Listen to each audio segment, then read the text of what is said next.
Hi, it's Dwyer. GamblersAdvisory.com, a free site. BettingAngle.us, a free site. It is May 3rd, 2024.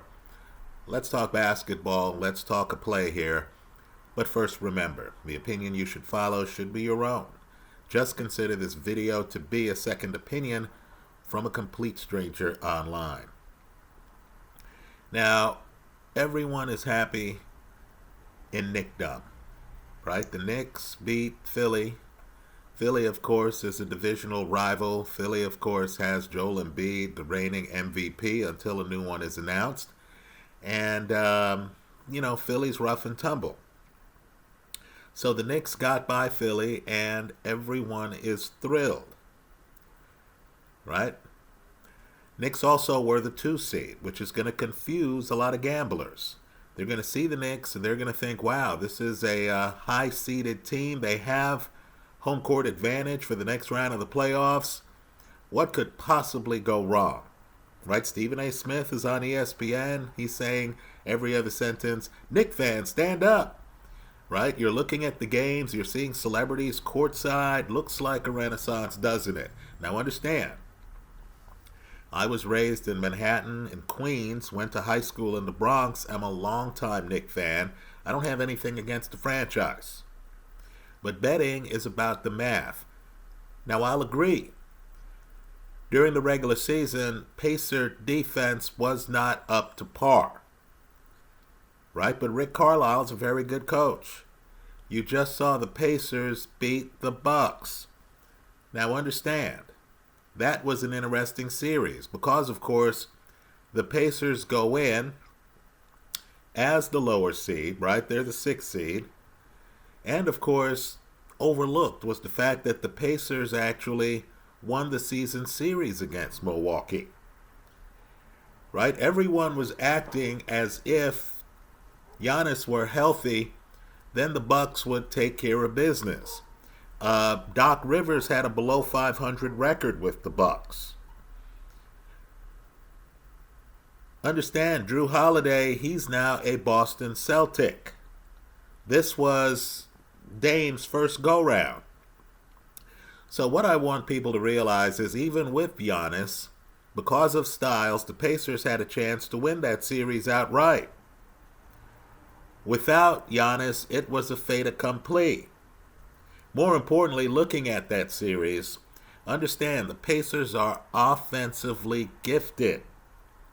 And now, in the playoffs, and it's a little bit too late, right? The great defensive teams are always great defensively. They don't turn it on for the playoffs, but the Pacers are trying to turn it on for the playoffs. Let me just say this diplomatically. The Knicks simply don't have the depth offensively to beat the Pacers this next round. Right? At a minimum, if you're like me and you've been loading up all year on the Boston Celtics to come out of the Eastern Conference, I believe here's where we try to hedge cheap. Right? Get cheap insurance. The Pacers, believe it or not, to win the conference right now, and this is on the eve of the second round of the playoffs, they're already past the first round, are going off at 11-1. Right, folks? You could be wearing a Clyde Frazier or an Earl the Pearl Monroe or a Dave DeBusschere or a Bill Bradley or a Willis Reed jersey. You could be living and sleeping New York Knicks basketball from back in the day. You could remember the Ray Williams era, right? For Knicks fans, there was a Ray Williams era. You could remember all of that. Be smart with your money. Here is where, given the injuries on the Knicks, John Randall out, Bogdanovic out, right? Folks, the Knicks don't have key guys at a time when the Pacers have ridiculous depth. I mean, ridiculous depth.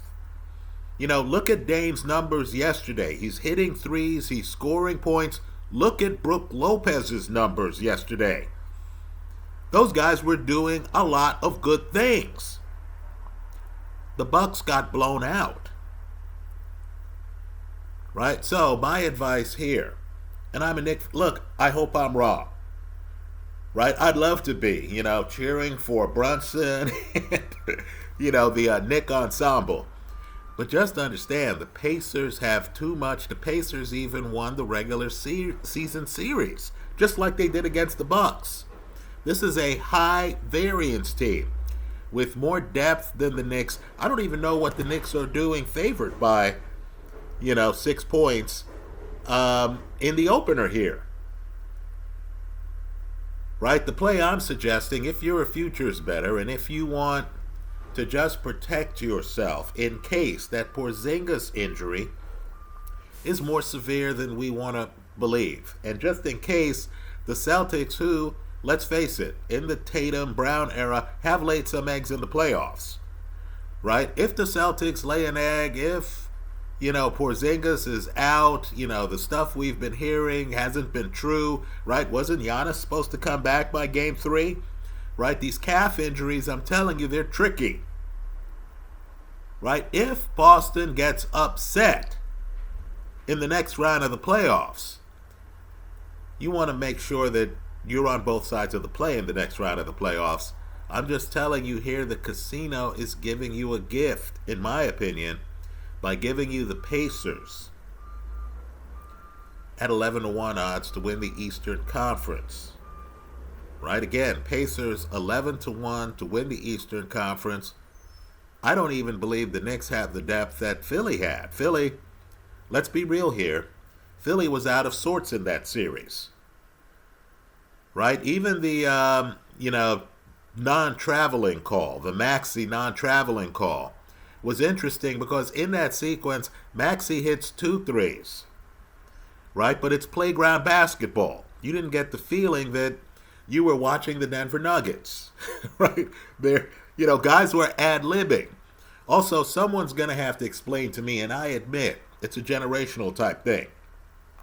I was raised where you understood. Big men rule the paint. Right? You understood. You were going to have problems trying to get by Kareem. Understand. Look at the blocks Kareem got per game in the 70s. He was a shot blocker back then. I'm accustomed to big men. Moses Malone, another guy. Big men letting you know, hey, Junior, you're not getting boards here, nor are you getting easy buckets in the paint. Does anyone remember Marvin Webster? Right? Different era of basketball. I see Joel Embiid, big man, rebounder. And he's, hanging out around the free throw line? As the Knicks race out to a big lead in a game that's a must-win game for Philly? Let's face it, Philly isn't built to be a machine right now. I would say Philly underperformed against the Knicks. Knicks fans are giddy. Folks, we don't have the big man to lay down the law here. Miles Turner is going to be surprised how easy he has it. Right? We don't have the big man here. We don't have the depth. We don't have the offense. We're going up against a Rick Carlisle team that has depth, that has people like Halliburton. Put it this way. You're looking at the Pacers. They have more three-point shooters than you think. They have an offense where, how do you put it? There is depth. There's an inside-outside game. I'm expecting the Knicks to be tested in a way clearly Las Vegas casinos aren't. I have no idea how the Pacers, who, if they win this semifinals for the conference series, would be in the conference finals. Right? Against a team that I think they're a Goliath, but they're not 100% healthy. My advice to people looking for hedges is to take the Pacers here at 11-1 to win the Eastern Conference. Those are my thoughts. I hope I'm wrong. I'll eat crow gladly if the Knicks beat this team. But you and I know that series against Philly was sloppily played. Right? A couple games got away late. Both teams gave up leads in, the last minute of games. Right? This Pacer team, folks, This offense is blessed. I agree, defense wins championships. Pacers might not have enough defense, but they have the depth in the offense to put the Knicks up against it. Let's face it, too. For the Knicks to win games in the playoffs, it's taken Jalen Brunson to outperform his season averages. Right? He's even putting up points. Bet against perfection. Take depth instead. I like the Pacers here at 11-1. Look, my goal here is not to have the Pacers win the Eastern Conference. It's just to know when the winner of this series faces the Boston Celtics in the conference finals, it's just to know that I have money on both sides of the play and that I got that money cheaply. Right? Taking things like 11-1 plays. Those are my thoughts. Let me hear yours. I hope you leave them in the comment section of this YouTube video. Thanks for stopping by.